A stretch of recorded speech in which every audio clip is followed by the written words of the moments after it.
Эми жөө жүргүнчүлөр Жалал Абад аркасынан Байел базарына чейин өз жолунда коопсуз жүрсө болот. Анткени Байзаков проспектисинин дал ушул аралыгына жолдун эки тарабына тең тротуар төшөлдү. Эки тарабын тең кошкондо жалпы тротуардын узундугу 6 чакырымды түзөт.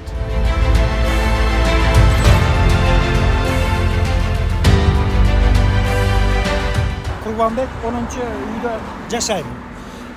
Мен жаңылыкты айтсам, президентибиз Садыр Жапаров, анан камчы Кыдыршаевичке чоң миннетдарчылык билдирем.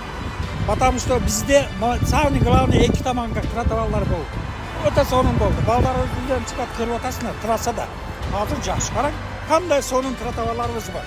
Мына жарыткычтар светтер кой берди. Анан адамдарга суулар чачырабас үчүн канализациялар кой берди. Өтө жакшы иштерди алып барып атат.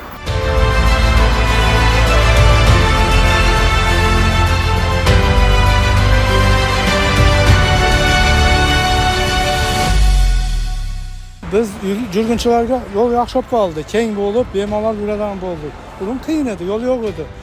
Тар кыйланар эди, машина коюп болмады. Азыр жакшы, нормально болуп калды, жакшы.